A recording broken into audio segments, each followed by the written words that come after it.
Bismillahirrahmanirrahim. Assalamu alaikum wa rahmatullahi wa barakatuhu.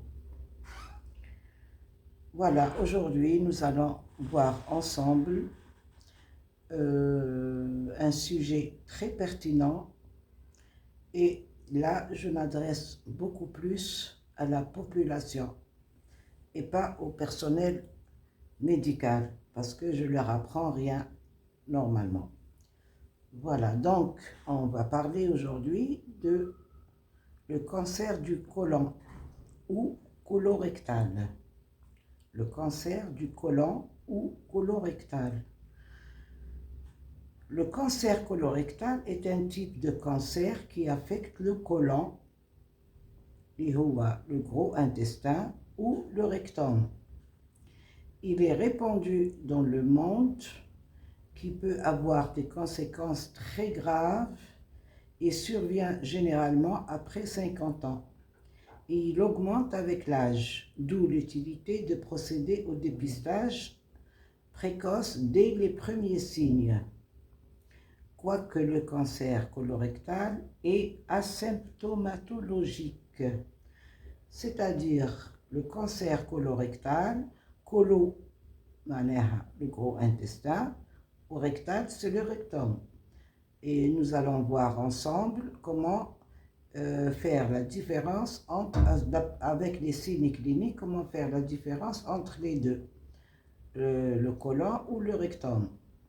Donc, vous savez très bien que le cancer du côlon est répandu dans le monde entier. Et il survient à partir de 50 ans, mais ce n'est pas une référence. Ça peut être un peu moins et il augmente avec l'âge sûrement. Donc, il est asymptomatologique. Donc, l'INSEE, il fait un cancer du côlon sans même le savoir. D'accord? Parce qu'il y a des signes qui ressemblent à d'autres pathologies, qui ne sont pas le cancer, bien sûr. Donc, nous allons voir ensemble les signes cliniques. Les signes cliniques, les signes apparents. La première des choses, c'est le trouble du transit intestinal, avec une constipation qui s'aggrave ou une diarrhée qui ne répond pas aux antidiarrhéiques. Nausées, vomissements, un besoin d'aller aux toilettes plusieurs fois par jour, des selles plus étroites que d'habitude, c'est-à-dire, qu'est-ce que ça veut dire étroite? Entre une selle et une autre, une durée très courte. Donc, voilà, donc elle est étroite que d'habitude. D'habitude, une selle, il fait son transit une fois par jour, ou le maximum deux, mais sinon, avec le cancer du côlon, c'est plusieurs fois par jour. Et c'est pourquoi il a une sensation d'évacuation incomplète du rectum. Donc, l'insan يحس باللي même que quand il va aux toilettes, il sent qu'il a encore besoin d'aller encore une autre fois, que son côlon n'est pas complètement vide. D'accord? Douleur abdominale, perte de poids inexpliquée, du jour au lendemain, la personne perd du poids d'une façon excessive, altération de l'état général, une légère fièvre persistante, saignement du rectum ou carrément une rectorragie. Donc, rectorragie, donc il fait des saignements avec les selles mélangées, voilà, il émit du sang en même temps que les selles, donc ça c'est une hémorragie carrément. Une gêne à la position assise, donc la personne ne peut pas s'asseoir normalement. Douleur anale, bien sûr, qui ressemble à celle d'une sciatique. Attention, regardez, une douleur anale qui ressemble à celle d'une sciatique et qui se prolonge jusqu'aux jambes. Donc, c'est pour ça que je vous ai dit qu'il ne faut pas faire de confusion. Il faut s'assurer les signes. Chaque signe a sa spécificité. La conduite à tenir et la prévention du cancer du côlon, cancer colorectal. Pour réduire le risque du cancer colorectal, il faut procéder au dépistage précoce et régulier. Bon, Nestor, je vais bien, j'ai pas ces signes, j'ai pas ces signes-là, mais à l'échelle nationale ou mondiale, je dirais, il y a un mois de l'année où ils font vraiment une campagne de dépistage du cancer du colorectal ou d'autres cancers.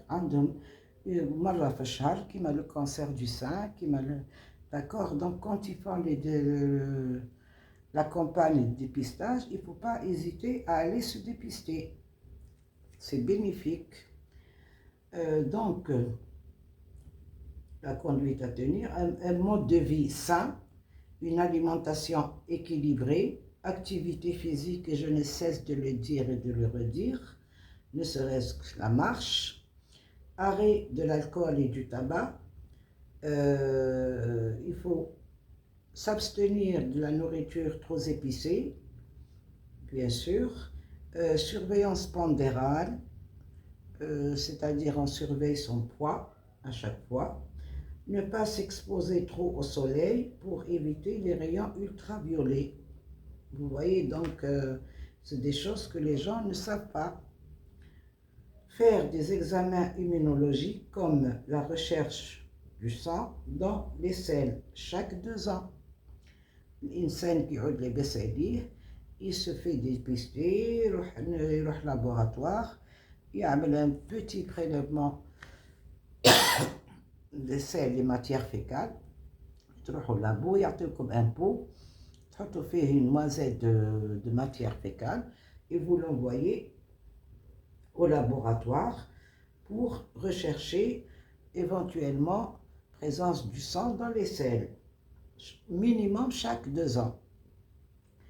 Donc si le résultat est positif, il faut faire un examen coloscopique pour exploration.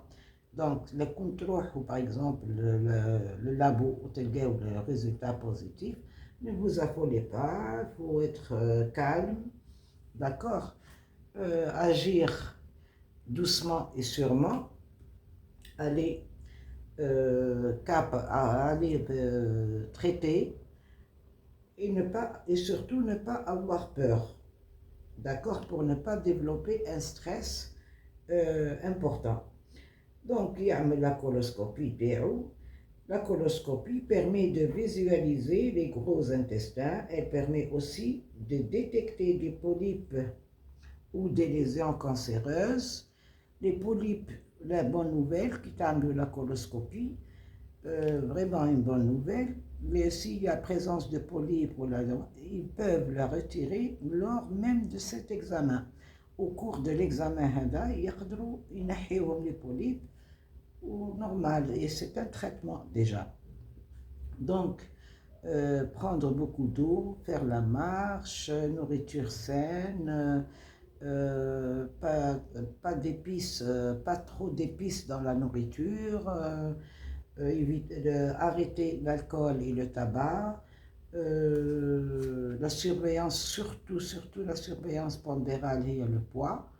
تروحوا ما فيها باس واحد ساعة ساعة يوزن روحه ويشوف يعمل la comparaison entre le poids initial ou le poids جديد. Donc, éviter de s'exposer au soleil, c'est parce que les ultraviolets, c'est pas bon pour les patients. Et faire surtout واحد يعودوا عندهم لي سين هذوما الكل ويقول لك واش من اكزامان راح ندير انا، ما يعرفوش العباد، ما يعرفوش واش من اكزامان في لابوغاتوار اللي يديمونديه الميدسان ايفونتويلمون. هي حاجه سهله، خلاص تروح لابو يعطيك ان بو تعمل un prélèvement des selles, des matières fécales, تحطه في le pot, تديه لابو هما, ils vont l'analyser, ils vont voir, ils vont chercher s'il y a éventuellement du sang, parce que انت تقول je suis bien, j'ai pas de saignement, alhamdoulilah, mais في l'examen, في الميكروسcope, يقدروا يلقاو la présence du sang.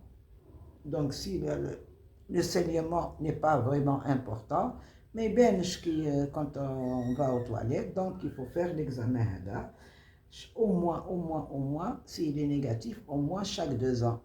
S'il est positif, il faut aller vers la coloscopie. La coloscopie, c'est un examen rectal, là où, avec un appareil qui visualise le but, c'est de visualiser le gros intestin, déjà, et rechercher s'il y a présence de polypes ou des lésions cancéreuses. Ils vont voir ce qu'il y a dedans.